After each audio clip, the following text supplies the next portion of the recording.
Bonjour, quand vient le moment de choisir une maison de retraite pour un parent, on se pose 1000 questions. C'est une décision tellement importante. C'est pourquoi aujourd'hui, on va aller voir ce qui se passe vraiment en coulisses, du côté de la coordination médicale. Comprendre le quotidien des soignants, c'est la clé pour faire un choix éclairé, et ce qu'on va découvrir ensemble va vraiment aider à y voir plus clair. Et pour que ce soit le plus réel possible, on va suivre le témoignage d'un médecin coordinateur.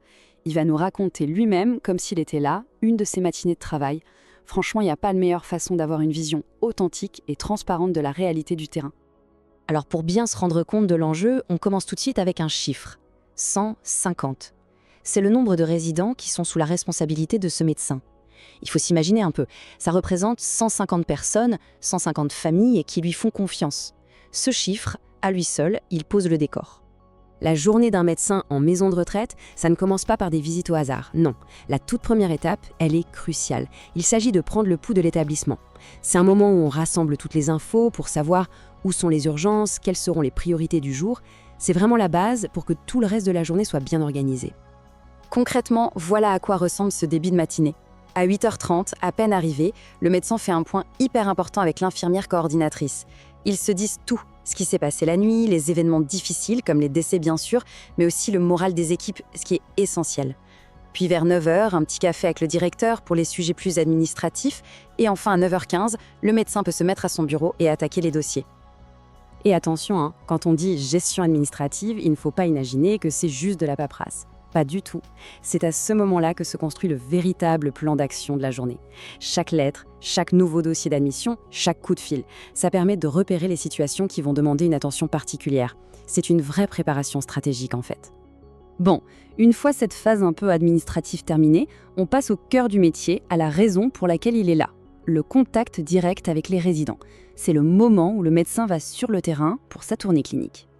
Et cette tournée, elle est menée de façon très méthodique. D'abord, le médecin va voir les équipes soignantes dans chaque unité. C'est primordial d'avoir leur ressenti du terrain. C'est grâce à elle qu'il va pouvoir ensuite identifier les résidents qui semblent en difficulté. Après, il évalue l'urgence de chaque cas, qui a besoin d'aide en premier. Et enfin, il donne ses toutes premières instructions aux infirmières. C'est un peu comme un triage médical, mais en continu. Et ces premières instructions, elles sont très concrètes. L'objectif, c'est de stabiliser la situation tout de suite.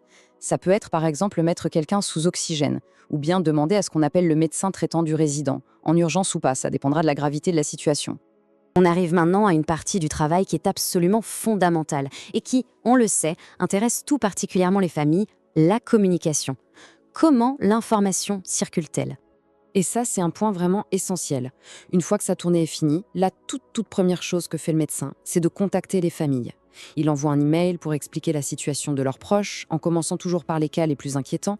Ça montre bien à quel point le lien et la transparence avec les familles sont au cœur des priorités. Ce tableau, il illustre parfaitement le professionnalisme de cette communication. L'email qui part chez le médecin traitant est un modèle de clarté. Il n'y a pas de place pour le flou. Il y a un résumé de l'état du patient, les premières mesures qui ont été prises, des propositions pour la suite et, point très important, il est bien précisé que la famille a été prévenue. Et le petit détail qui change tout, les infirmières de l'établissement sont toujours en copie de ce mail. Comme ça, toute l'équipe soignante est au même niveau d'information. C'est capital. La matinée avance et touche à sa fin. Mais comme on va le voir, la journée de travail, elle, est encore très loin d'être terminée. Même la pause de midi est en réalité en temps de travail. C'est souvent une dernière réunion, un peu plus informelle, avec l'infirmière coordinatrice. L'idée, c'est de faire un bilan complet de la matinée et de s'assurer que toutes les informations sont bien passées avant que le médecin ne parte, puisqu'on le rappelle, il est à mi-temps. Alors, on pourrait se dire, bon, voilà, la boucle est bouclée, le plus gros du travail de la matinée est fait. Mais est-ce que c'est vraiment le cas ? Eh bien, la réponse, c'est non. Loin de là. Et c'est peut-être la chose la plus importante à retenir. Regardez tout ce qui n'a pas pu être fait ce matin-là. Gérer les dossiers de nouvelles admissions, animer les réunions d'équipe, prendre le temps de recevoir les familles qui ont pris rendez-vous ou encore s'occuper des tâches administratives les plus lourdes. Ça donne le vertige et ça met surtout en lumière la charge de travail qui est juste colossale. Ça montre le dévouement incroyable de tout le personnel pour réussir à offrir les meilleurs soins possibles. Et ça, c'est une réalité qu'il faut absolument avoir en tête quand on cherche la meilleure maison de retraite pour son proche.